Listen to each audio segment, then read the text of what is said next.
O fogo na vida de um cristão é um componente importante. É o que impulsiona tudo o que você é. É o que sustenta tudo o que você faz. E isso o diferencia do mundo ou de todos os outros. Você sabe, há um mundo de diferença quando você está andando no frio por muito tempo e então entra em uma sala que tem uma lareira acesa. Você sente essa diferença porque ela afeta você. Isso afeta o que você está passando. Não tira o vento frio lá de fora. Isso não muda o fato de que está muito frio lá fora. No entanto, isso afeta o frio que está acontecendo com você. Isso afeta seu corpo. Isso muda o efeito do frio que você experimentou lá fora. Em Mateus capítulo 5, versículos 14 a 16, Jesus disse: Porque se perdoardes aos homens as suas ofensas, também vosso Pai Celestial vos perdoará a vós. Se, porém, não perdoardes aos homens as suas ofensas, também vosso Pai vos não perdoará as vossas ofensas. E quando jejuardes, não vos mostreis contristados como os hipócritas, porque desfiguram seus rostos para que aos homens pareça que jejuam. Em verdade vos digo que já receberam o seu galardão. Até mesmo Paulo escreveu sobre isso como o amor de Deus que compele, que palavra poderosa. 2 Coríntios, capítulo 5, versículo 14. Porque o amor de Deus nos constrange, julgando nós assim, que, se um morreu por todos, logo todos morreram. Santos, sem o amor de Deus, sua jornada cristã seria como viajar com um destino em mente, mas sem motivação e com combustível insuficiente para levá-lo até lá. Você quer ir lá? Sim. Você quer estar lá? Sim, mas sem fogo você se encontrará sem motivação para seguir o caminho que costuma fazer, precisando de ajuda e precisando de direção e força novamente. Este, querido crente, é o fardo quando o seu fogo se apaga. Embora Jesus tenha prometido que nunca o deixará nem o abandonará, por favor, não encare a morte ou a perda completa do seu fogo levianamente de forma alguma. Isso é muito sério. Considere isso por um segundo. O que acontece quando você deixa um fogão sem calor ou fogo por muito tempo?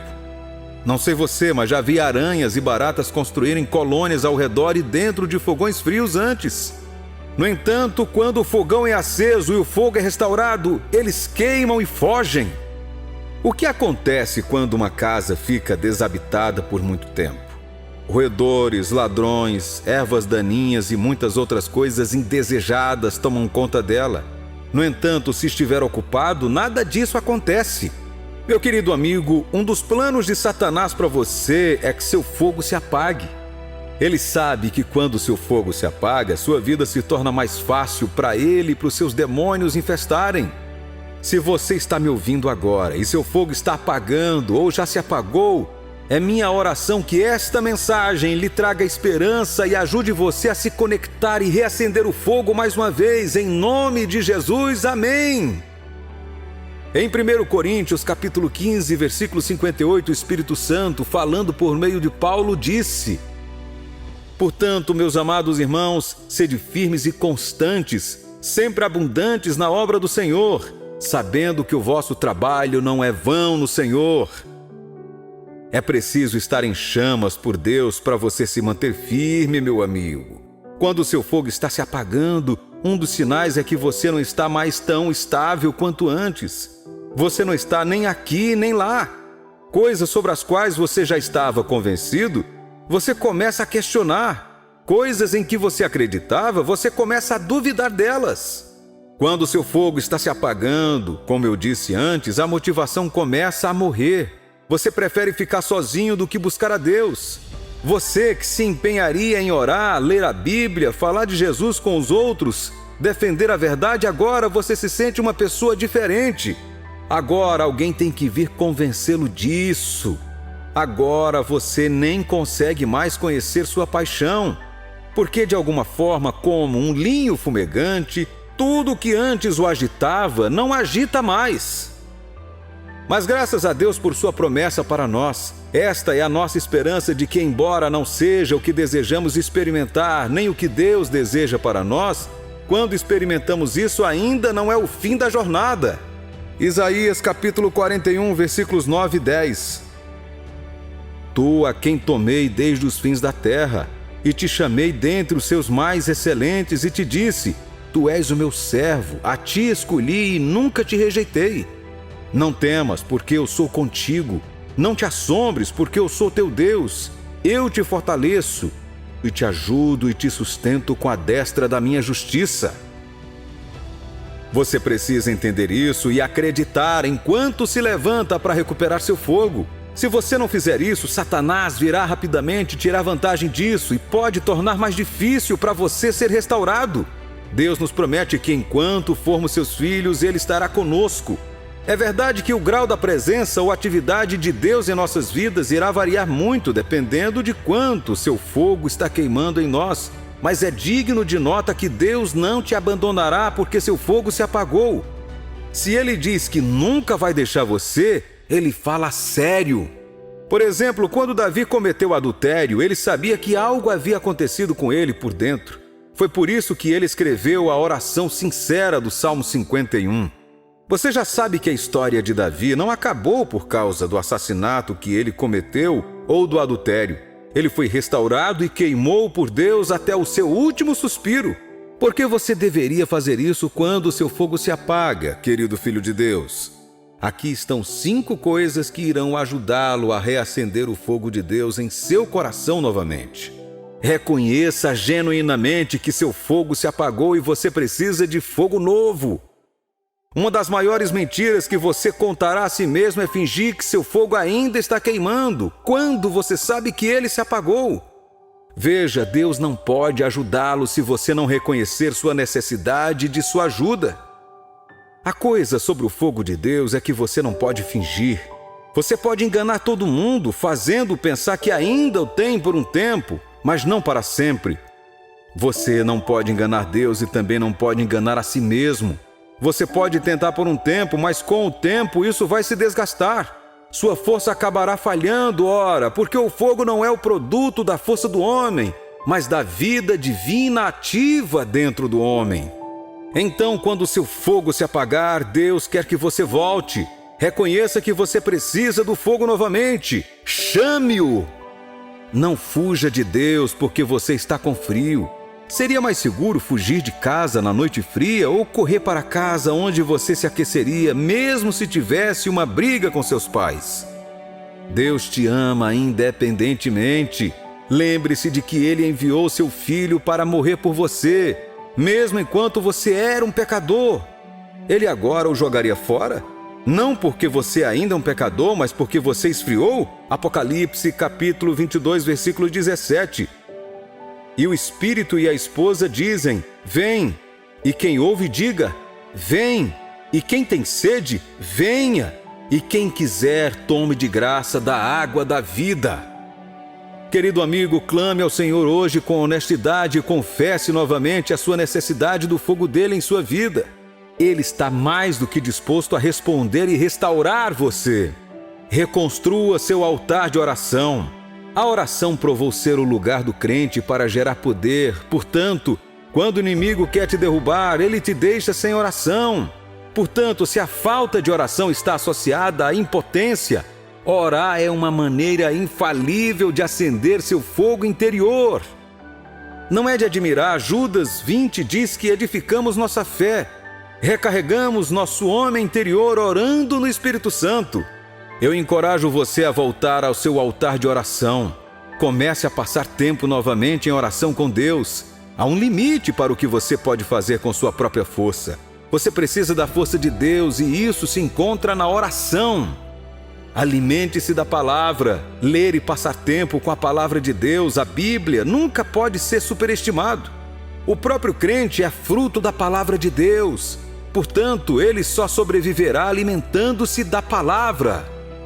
Às vezes, a causa de nosso fogo se apagar é por causa da fome espiritual ou desnutrição.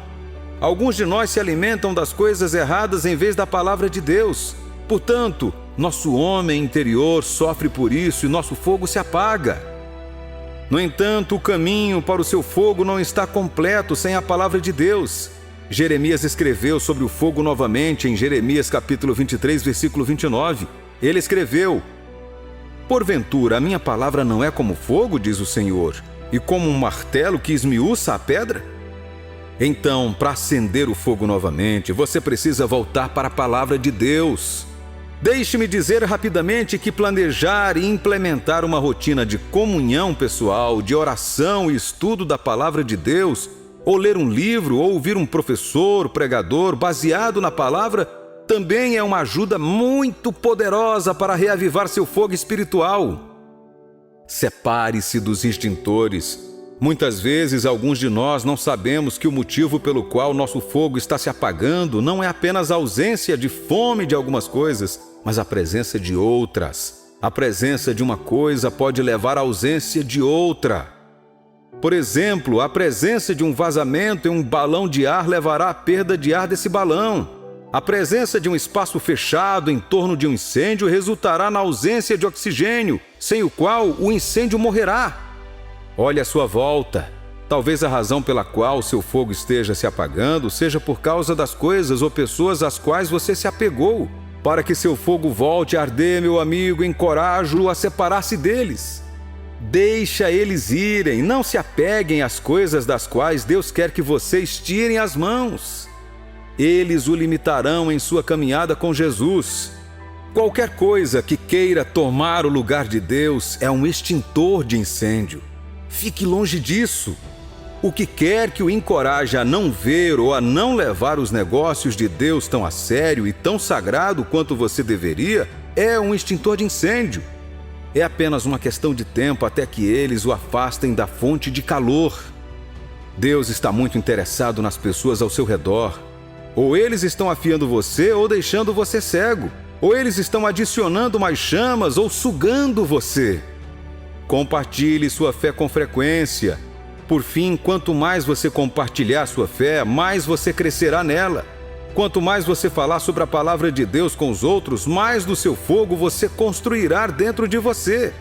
Silêncio, auto-isolamento, medo, timidez, desânimo, nada disso ajudará a queimar por Deus. Quando você deveria estar na companhia de outros crentes de quem você pode obter inspiração, calor e encorajamento, o diabo lhe dá 1000 razões pelas quais você deve ficar longe. Esta é uma estratégia para mantê-lo frio até que todo o seu fogo e, eventualmente, sua fé se esgote. Mas o diabo é um mentiroso. Você é um filho de Deus, meu amigo, e isso não é o fim. Levante-se hoje e pegue a mão estendida de Deus. Venha tomar seu lugar entre seus filhos mais uma vez. Fale com Ele com toda a honestidade. Ore, alimente-se constantemente da palavra de Deus e dedique-se a viver para Deus como você deve. Você pode ter que jejuar por um tempo.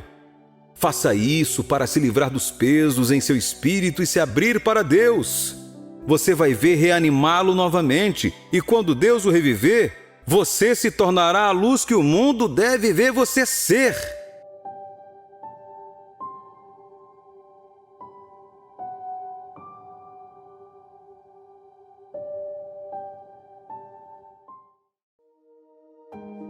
Em nosso mundo de hoje, muitas pessoas estão encurraladas por causa de um ou outro medo. Elas terão lugares, situações, coisas e até mesmo personalidades que evitarão a qualquer custo. De fato, o medo está entre os piores obstáculos do homem. A aerofobia, medo de voar ou de altura, hidrofobia, medo da água, a xenofobia, aversão a estrangeiros, são algumas das mais comuns formas de medo que atormentam muitos pelo mundo. Para alguns, é o medo do fracasso que os levam a aceitarem desafios apenas quando o sucesso é garantido. Há aqueles que se tornaram temerosos por causa de uma experiência desagradável no passado. Por exemplo, algumas pessoas decidiram que jamais entrarão em um avião porque uma vez estiveram próximas da morte em um acidente. Porém, se você é um cristão, alguém que acredita na pessoa de Jesus Cristo e em sua obra redentora, você não deve ser vítima do medo, independentemente de suas experiências passadas. Isso é porque Satanás, seu arqui-inimigo, já foi derrotado por Jesus. A pior forma de medo que Satanás usa para escravizar os homens é o medo da morte. Mas Jesus Cristo já te libertou, E é isso que você verá no livro de Hebreus, capítulo 2, versículos 14 e 15. Visto, pois, que os filhos têm participação comum de carne e sangue, destes também ele igualmente participou, para que por sua morte destruísse aquele que tem o poder da morte, a saber, o diabo, e livrasse todos que, pelo pavor da morte, estavam sujeitos à escravidão por toda a vida. Não está tão claro? É embaraçoso ver cristãos vivendo com medo. Quando você olha com atenção a vida e o ministério de Jesus nos evangelhos, você o encontrará repetidamente perturbando Satanás e seus agentes. Aparentemente, ele era um homem a qual Satanás temia. Satanás não podia impedi-lo de curar os doentes, libertar os cativos e até mesmo ressuscitar os mortos. Os demônios tremiam em sua presença, pois ele andava em domínio como ninguém jamais o fez. Jesus Cristo foi ao céu. Ele não está mais na terra como pessoa. Mas uma boa pergunta a se fazer hoje é: quem são aqueles a quem Satanás teme? Eles existem? O que faz com que Satanás os tema?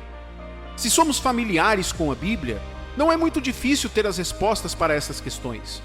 Por exemplo, 1 Pedro, capítulo 5, versículo 8 declara: Sede sóbrios e vigilantes. O diabo, vosso adversário, anda em derredor, como um leão que ruge, procurando alguém para devorar. Por sua vontade própria, Satanás não pode perturbar qualquer crente em Cristo Jesus. Aí estão aqueles a quem ele teme. Assim, ele tem que buscar aqueles que estão vulneráveis, os que não oram, os que guardam mágoas em seus corações, aqueles que são orgulhosos demais para se comprometerem com a sua igreja local, os que amam o dinheiro e todos os que andam na carne. Quando você observa inteiramente o caso de Judas Iscariotes, você vê que Satanás entrou nele antes de ele trair seu mestre Jesus. Mas isso só foi possível porque Judas amava o dinheiro. Satanás não temia ele. Quando Satanás não consegue encontrar um caminho para a sua vida, ele tem medo de você. Suas expressões de fé o aterrorizam. Essencialmente, as pessoas que Satanás teme são aquelas que possuem o conhecimento da palavra de Deus. O livro de Daniel, capítulo 11, versículo 32, dá exemplos de pessoas assim. Tornarão-se fortes e ativos. Isso é porque Satanás não pode deturpar Deus para elas. A palavra de Deus te mostra quem Deus é, quem você é como filho ou filha dele, e como viver de maneira bem-sucedida em uma variedade de situações. Nada te deixa mais vulnerável ao medo do que a ignorância. Talvez você é acostumado com o termo medo do desconhecido. Bom, a ignorância é uma escolha quando o conhecimento está à sua disposição. Veja o que a Bíblia diz sobre a falta de conhecimento e suas consequências no livro de Oséias, capítulo 4, versículo 6. O meu povo está sendo destruído porque lhe falta conhecimento. Porque tu, sacerdote, rejeitaste o conhecimento, também eu te rejeitarei, para que não sejas sacerdote diante de mim. Visto que te esqueceste da lei do teu Deus, também eu me esquecerei dos teus filhos. Imagine agora como Jesus responderia quando Satanás veio para tentá-lo no deserto, se ele não estivesse firme na palavra de Deus. Ele certamente teria caído e seu ministério teria acabado antes mesmo de começar. Mas graças a Deus, que até quando Jesus estava com fome, Satanás não conseguiu tentá-lo com comida. Ele estava cheio da palavra de Deus. Você também deve ser grato a Deus que a Bíblia está disponível para você. Você também pode estar entre as pessoas as quais Satanás teme. O que você precisa fazer é estudar a palavra de Deus todos os dias. Faça disso sua meditação diária, pois ela aborda todos os problemas da vida que você pode imaginar. E ela te equipará contra qualquer tipo de tentação, mesmo antes de chegar até você. Em Lucas, capítulo 10, versículo 19, Jesus disse: Eis que vos dei autoridade para pisar de serpentes e escorpiões, e sobre todo o poder do inimigo, e nada, absolutamente, vos causará dano.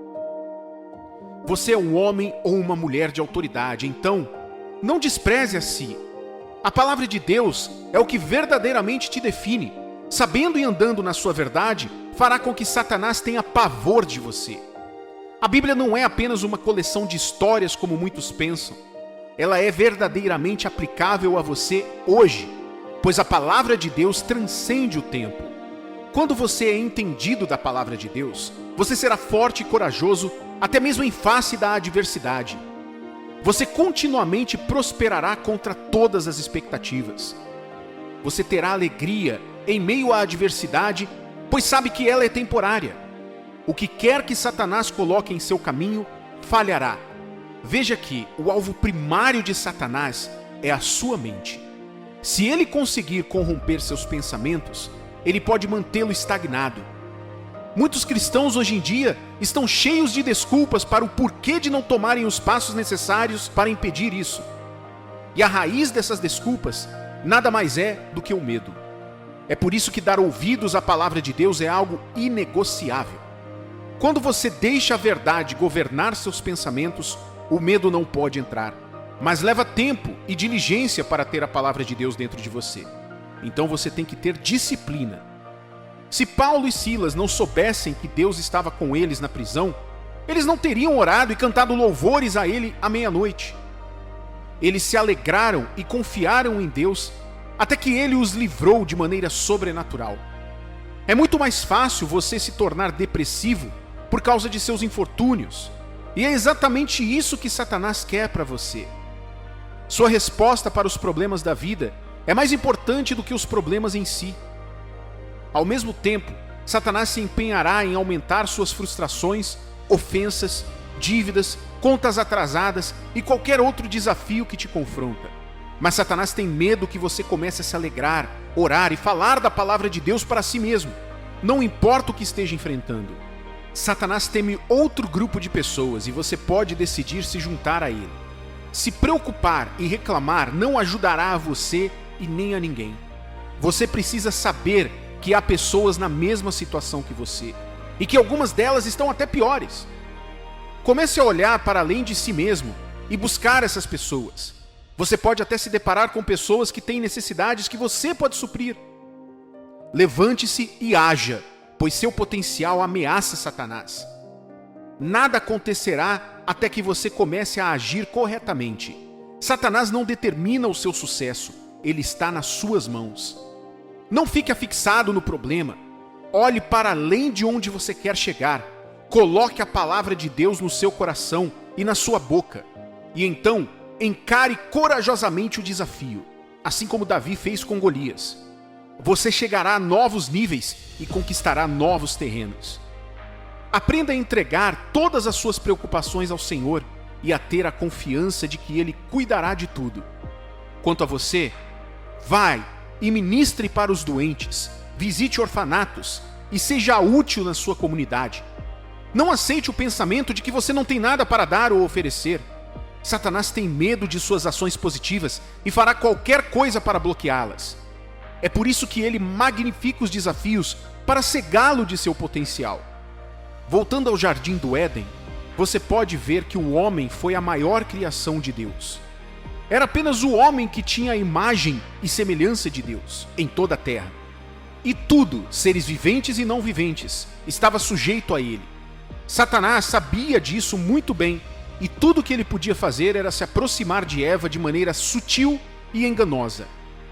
Satanás sabia que Deus havia dado ao homem o domínio da terra, e a única maneira de interromper o plano divino era encontrar uma maneira de derrubar aquele primeiro homem.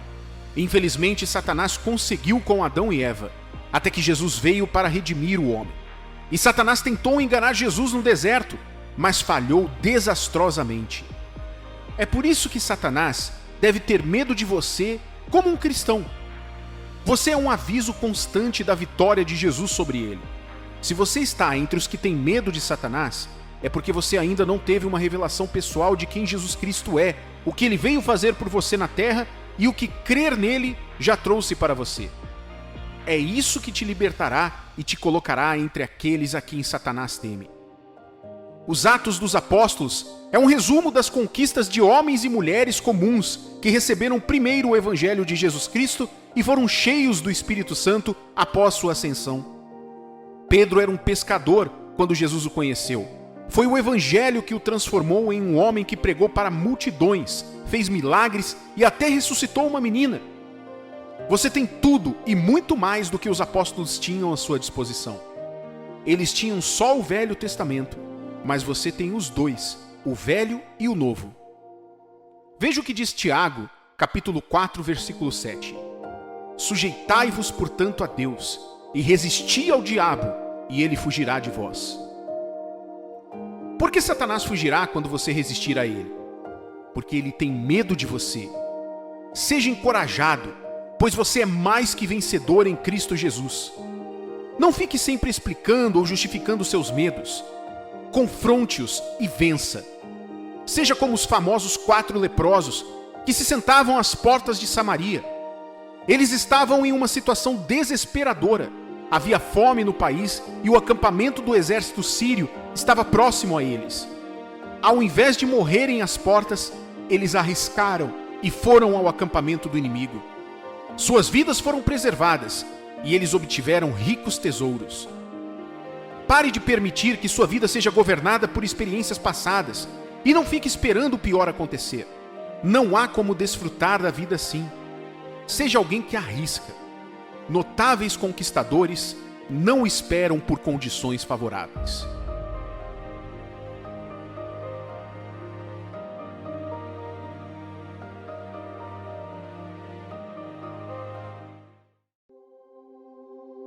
Você sabia que agradecer a si é a única coisa que Deus não pode fazer por Ele mesmo? Deus possui todos os poderes maiores do que qualquer poder que já vimos ou experimentamos antes. Ele é um Deus que habita acima de tudo e de todos, e além do tempo como conhecemos. Em toda essa majestade e poder, em toda a sua criação e grandeza, Deus ainda não pode se gloriar em si mesmo. Ele não pode louvar a si mesmo. A glória de Deus acontece através do agradecimento vindo de suas criações. Quando Deus faz algo em sua vida e você de pronto retribui a glória e o agradecimento a Ele, você fez o que Ele não pode fazer por si mesmo. Você já parou para pensar no que a Bíblia diz sobre a criação da humanidade? Isaías, capítulo 43, versículo 7, diz: Trazei meus filhos de longe e minhas filhas, das extremidades da terra, a todos os que são chamados pelo meu nome, e os criei para a minha glória, e que formei e fiz. A razão de sua existência é glorificar o seu Criador. O agradecimento é o meio pelo qual essa glória é transmitida. A glória de Deus só é levada a Ele nas premissas do agradecimento. Quando você não agradece a Deus por seus feitos, você o priva de sua glória, que Ele disse que nunca compartilhará com nenhum homem.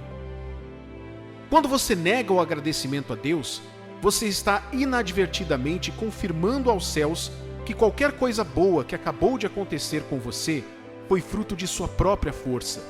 Você está basicamente disputando com o céu pela glória de Deus. A única coisa de que Deus tem mais ciúmes, além de suas criações, que somos eu e você, é a sua glória. Deus é um Deus ciumento quando se trata de seus filhos e sua glória. A glória de Deus é dele, para sempre. Você se lança contra Deus quando lhe nega o agradecimento que o glorifica.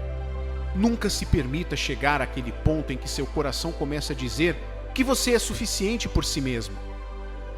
Quando você começa a pensar que sua vitória e sobrevivência se devem a seus cálculos, você decidiu se lançar contra o poder que o sustenta. E antes de saber o que ou como, você se encontrará quebrado e de volta ao nível em que começou, antes de Deus te levantar. Muitos homens tiveram que ser repreendidos por Deus quando ousaram tomar sua glória. Por que você precisa agradecer a Deus todos os dias? O que acontece quando você agradece a Deus? O agradecimento é uma montanha-russa no reino espiritual. Uma série de reações é iniciada no reino espiritual quando um homem está engajado no agradecimento. Um homem grato vive uma vida de tranquilidade e abundância ilimitada. O que acontece quando você agradece a Deus? Você abre o canal para outras bênçãos que nem sequer pediu. O rei Salomão acordou uma manhã e decidiu que era hora de ele e de todo o povo de Israel voltarem e oferecerem agradecimentos a Deus. Ele fez uma demonstração disso, sacrificando ao ar livre 1000 animais em agradecimento a Deus. No livro de 2 Crônicas, capítulo 1, versículo 6, diz: Salomão ofereceu ali sacrifícios perante o Senhor, sobre o altar de bronze que estava na tenda da congregação, e ofereceu sobre ele 1000 holocaustos. Naquela mesma noite, apareceu Deus a Salomão e lhe disse: Pede-me o que queres que eu te dê. Quando Salomão realizou aquele ato histórico diante do altar de bronze de Deus, ele abriu o canal para um cheque em branco. Deus deu a ele a oportunidade de resolver todos os seus problemas naquela noite, só porque ele agradeceu a Deus. Então, quando você agradece a Deus diariamente, você cria para si mesmo a oportunidade para lidar com todas as questões em sua vida. Salomão foi agradecer a Deus por uma razão particular, mas nas premissas daquele sacrifício, seus outros problemas persistentes tornaram-se assuntos para a intervenção urgente de Deus. Você provoca a presença de Deus quando você se engaja com Ele em agradecimento. Salmos 22, versículo 2 diz: Contudo, tu és santo, entronizado entre os louvores de Israel, que são oferecidos. A Bíblia diz que Deus habita nos louvores do seu povo. Sua presença é sentida nos agradecimentos do seu povo. Então, sempre que você abre o seu coração para dizer obrigado para Deus, você estará destrancando a porta para a presença dele, onde todas as impossibilidades são resolvidas. Se o seu problema pode chegar à presença de Deus, então está resolvido. A mulher com fluxo de sangue disse: Se eu pudesse apenas tocar na orla de suas vestes, eu ficaria curada. A presença de Deus é um antídoto para cada doença e desastre, e essa presença é carregada permanentemente nos louvores do seu povo. Quando você agradece a Deus diariamente, você se qualifica para a renovação de suas bênçãos de maneira diária. As pessoas que cultivaram o ato de louvar a Deus e dar-lhe graças constantemente, vivem permanentemente na lista de renovação das bênçãos. Provérbios, capítulo 3, versículo 9 diz: Honra o Senhor com os teus bens e com as primícias de toda a tua renda, e se encherão fartamente os teus celeiros, e transbordarão de vinhos os teus lagares. Quando você agradece a Deus por seus dedos, você se qualifica para ver suas mãos. Uma das principais razões para a estagnação e a vida em círculo entre os filhos de Deus é que nos esquecemos que precisamos viver em perpétuo agradecimento para que tenhamos qualquer progresso significativo na vida. Lembro que quando criança, sempre implorava a minha mãe por uma bola de futebol para poder jogar no quintal. Claro, minha mãe nigeriana sempre dizia não, mas um dia ela voltou do escritório e eu fui até o quarto dela e agradeci pelos cadernos que ela havia comprado para mim ao voltar do escritório. De fato, foi ali que meus olhos se abriram para esta passagem que acabamos de ler. Quando minha mãe desceu naquela tarde, ela trouxe uma bola para mim. Veja, ela comprou a bola ao mesmo tempo que comprou os cadernos, mas ela queria ver se eu agradeceria pelos cadernos, e isso a impulsionou a dar a bola. Conhecendo minha mãe, se eu não tivesse agradecido por aqueles cadernos, ela provavelmente teria devolvido a bola ou dado para alguém e teria feito questão de que eu soubesse o porquê ela fez aquilo. Assim também é com Deus.